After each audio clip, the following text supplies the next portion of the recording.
Football fans, the Rams are back in the spotlight, and this week brings big news that could change the trajectory of the season. From promising injury updates to roster fixes, and from Week 12 winners and losers to a few surprises nobody saw coming, we're breaking it all down. If you want to know where the Rams stand heading into the stretch run, this episode is your playbook. Welcome back to the Rams Squad Show, your destination for in-depth analysis, hot takes, and the unfiltered truth about Los Angeles football. Today, we're tackling everything you need to know, the latest injury news giving Rams fans a sigh of relief, how Sean McVay and his staff fixed the Forbes situation, key takeaways from Week 12, including winners and losers, and a few bonus insights that could define the rest of the season. Buckle up, it's going to be a jam-packed episode. Let's start with the injury front, which is always the first thing on every fan's mind. The good news, the Rams are seeing positive developments across the board. Key starters who are questionable heading into Week 12 are trending toward returning sooner than expected. This includes vital pieces on both sides of the ball. On offense, reinforcements up front are back in full practice, meaning the protection schemes that have been inconsistent can finally stabilize. On defense, the return of a key playmaker gives McVay and the defensive staff the ability to rotate more aggressively, keeping the speed up without wearing down the starters. The impact of these injury updates is more than just numbers on a sheet. Healthy starters mean the Rams can maintain the high-tempo offense they rely on, and defensively, it gives them the flexibility to mix schemes without exposing inexperienced players. Simply put, this is a huge lift for the locker room morale and game planning strategy.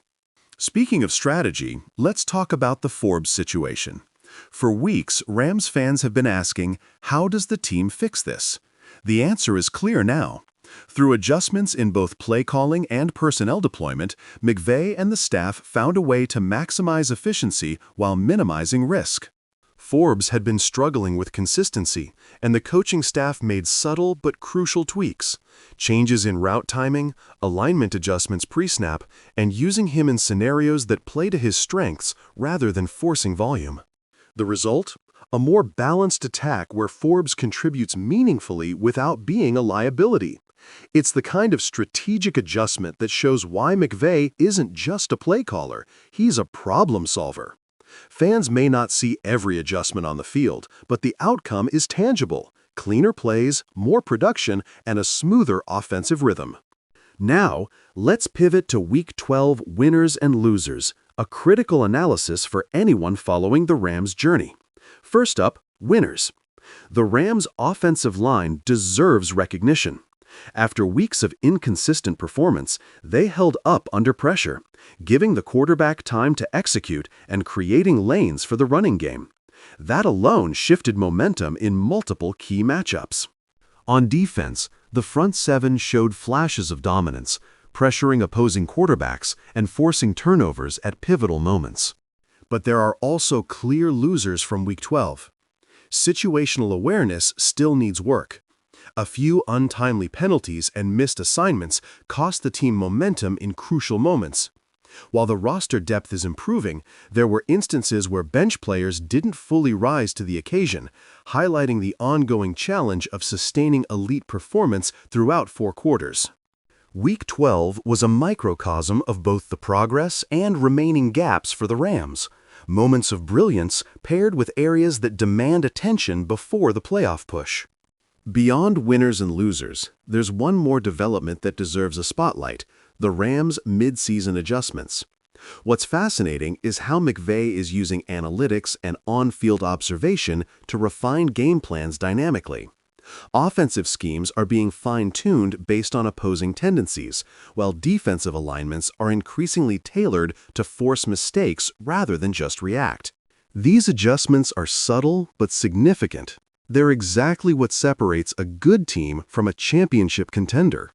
Another point worth mentioning is team chemistry. Week 12 revealed the Rams are building cohesion in key areas, particularly with younger players who have now seen high-pressure moments. Confidence is growing, communication is improving, and the team's ability to execute under duress is trending upward. This isn't just a statistical observation, it's a mental and cultural shift that can carry the team into high-stakes games.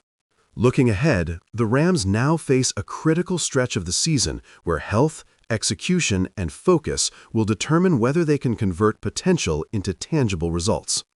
The injury updates give hope, Forbes' improvement stabilizes the offense, and lessons from Week 12 set the stage for smarter, cleaner execution.